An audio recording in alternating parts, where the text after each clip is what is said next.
Today we are in Sogamoso, Colombia, because we are going to head to Mongui for a spectacular hike in a magical place, the Paramo de Acita.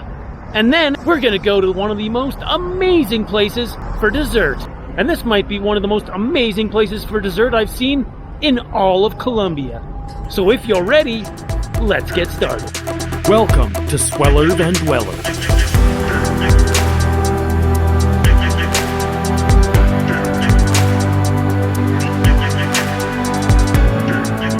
So this is the first time in Colombia that I've actually seen my breath.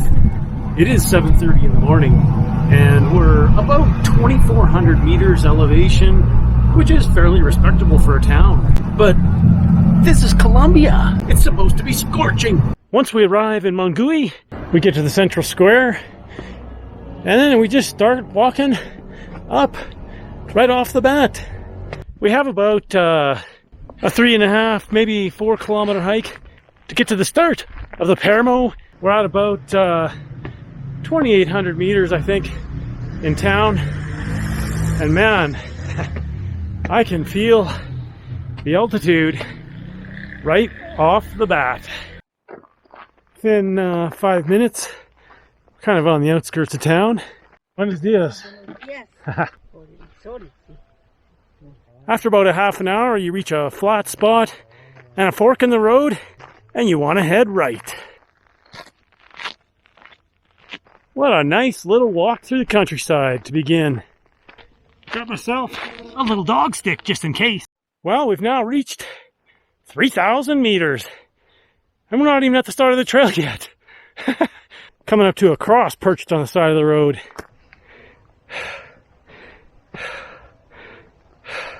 Whoa, watch out for the poop nuggets on the road. You'll come to a fork in the road where there's a sign for the Paramo, but you want to stay on this paved part. Just after the turnoff, keep a lookout for some rocks with carvings.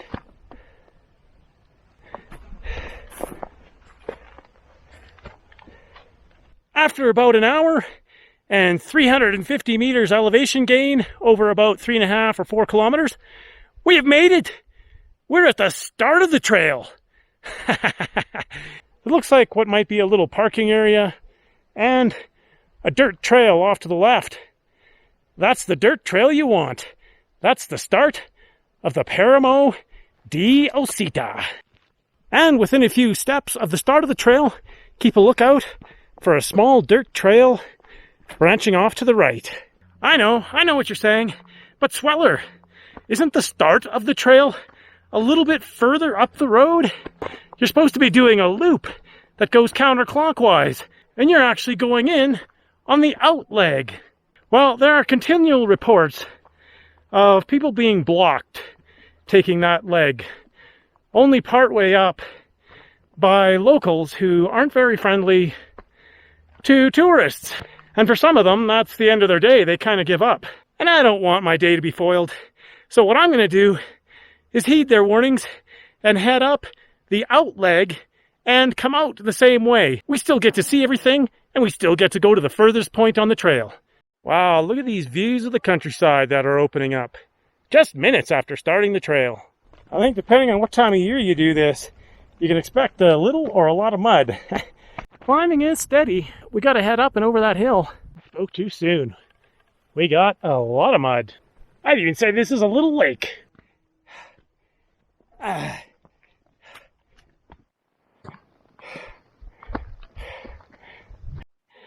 Wow, look at that view. What a beauty. And I think the other trail going in is just on the side of that hill, and you can see a fence. So, I don't know. That's probably where the problem is. But this trail is nice so far. We've got barbed wire fences on both sides of us bordering the trail. But so far, nothing blocking us. Trail gets a bit dense at parts. Getting close to the ridgeline. Hopefully we'll get a break from climbing for a while. Under 2 hours from Mongui, and there's a branch, and we're going to take the left branch, and there's also a sign Wow, this is high class. It's saying we've done 83% of the trail. But of course, we're doing it in reverse, so that's 17% of the actual trail. On some flatter area for a while, up this valley.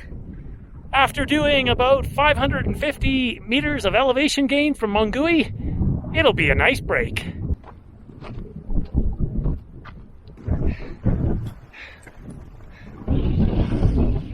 Wow, look at that valley. This is beautiful. At this bridge, things are going to start to get a little more complicated, so make sure you pay really good attention. After the bridge, on your way in, when you're starting to head up the valley, if you look, there's a trail heading up. Lots of intentionally cut deadfall and a barbed wire fence. Oh man, they discouraged me. So, I don't know, you could take it, but who knows how much trouble you're going to find. If you do it, let me know.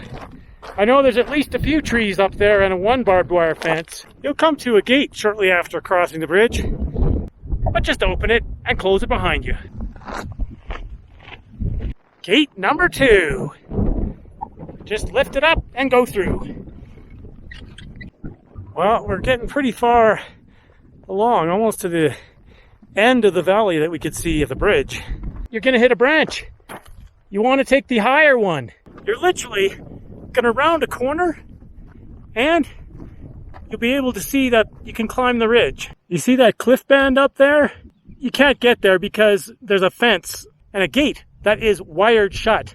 So what you want to do is head straight up this ridge. Once you hit the ridge, there's some rocks that let you hop the barbed wire fence, and then you just follow the ridge. That is, until the next decision point. We can see our destination from here. It's way over there, that low saddle. And we'll get an awesome view of the Black Lagoon. Mongui, way down below. After walking along the ridge for a while and you get to this other little block you have to go above, you can either do that and walk right across the ridge, which leads you right to the Paramo, or you might see that the fence has been held down by this rock.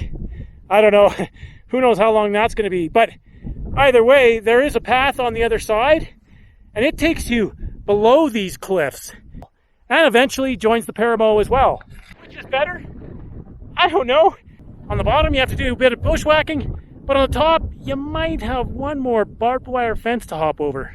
Whoa, man, we're getting high on the cliffs.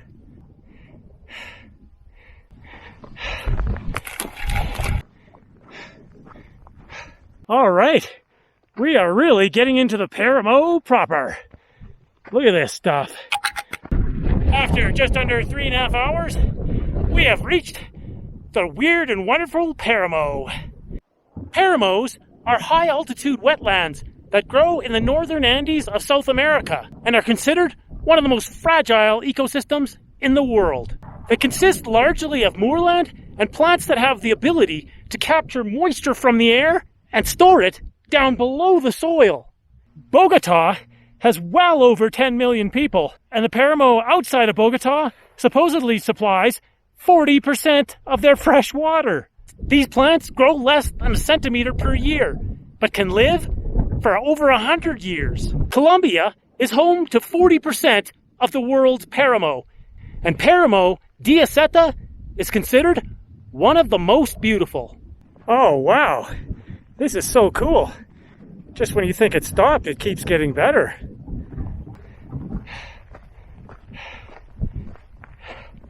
All right, we've almost made our way right up to the head of the valley. Oh, we're so close. I'm getting so tired though. Final few steps and little rock climb up to the Mirador. A clear view right down to the Black Lagoon. There's the way we came, through that saddle there, right just before the lookout. There's a little canyon you can make your way through if you want. So here's the scoop. Judging by the amount of barbed wire fences and gates wired shut with barbed wire on the supposedly not private part of the trail. It just doesn't make sense to risk it going the other way. So rather than go the dubious way and turn this into an epic, it makes sense to just go back the way we came. Now, going back the same way, I think it's probably going to cost us about an extra half an hour because it's a bit longer. We got to traverse, and the other way it's kind of more direct. But you know what? I think that would be the best half hour Sweller Van Dweller has ever spent. Let's just relax and have a good trip back. I was having a lot of trouble finding reasonably inexpensive hiking snacks here in Colombia. Oddly, a lot of the stuff is imported, I think, and it's super expensive. So I bought myself a big bag of coconut granola. And you know what? It's just like a granola bar, except it's all crushed up into pieces. And I kind of drink it. It's a little bit unrefined, but we're out in the middle of nowhere. There's no one around. Holy crap, I just hit a mud bog. Look at my nice clean pants. And shoes. Oh my gosh. Nearly sank up to my neck. How odd. At over 3,500 meters, I found this little shell. And I was above the ridge, above this cliff. And on the way back, I'm going below it. Going on the bottom, it's pretty nice. You got a bit of a little shrub bash at points, but then there's some nice points along the base of the cliff that are really nice. So, I don't know. I did both. It's up to you. So I stopped into Pollos and Sabor, and I am gonna get 1/4 roasted rotisserie chicken for 10,000 Colombian pesos, or $2. Comes with a couple of potatoes and a patacon. Well, that was pretty tasty, but as you know, there's no vegetables. Sometimes vegetables are hard to come by in Colombia in the restaurants. But I don't know. I'm not done yet. Let's go out and look for some more food. Maybe some dessert. This place is absolutely packed, so I have to stop and see what all the fuss is about. Okay, I ordered a medium fruit salad. It only cost 10,300 pesos, which is just over $2. Let's see what it's all about. Our medium fruit salad is here. Do you want a closer look? Oh my gosh, look at this masterpiece. It's got all kinds of fruit with shredded cheese mixed in. Kiwi, mango, strawberry, grapes, bananas, apples, I don't know, and a bunch of other fruits I don't even recognize. And hidden underneath is more fruit, but smothered in whipped cream. Oh man, this is so good. I don't know, there's something about cheese and whipped cream. It's kind of odd, but I'm a fan now. You know, fruit salad is not something I've ever normally order to eat. It's just, I don't know, not that enticing to me. The only reason I came in here was because it was packed, which is usually a sign that there's something good. Even though it was fruit salad, I thought, I gotta try it. And I gotta say, fruit salad is forever changed in my mind. I'm not sure it tastes like this in other places, but I don't know. It's got my respect now. The place is called Fruteria Picaflor, and it borders Sogamoso's Central Park. Next time on Sweller Van Dweller. A fire in this house could be the best thing to ever happen to it. Just the traditional shark swimming over top of the kitchen table. It's made entirely of clay. Why is this guy smiling? Why exactly does something as strange as this even exist? It's the world's largest piece of pottery. This dude, he's probably had too much sun. If you don't just think I'm some sort of crazy lunatic, then I'd be humbled if you'd give the video a thumbs up and consider subscribing to the channel. It's the only way you can support me and let me know you like what I'm doing and you want me to continue. Until next time, keep on exploring. Bye for now.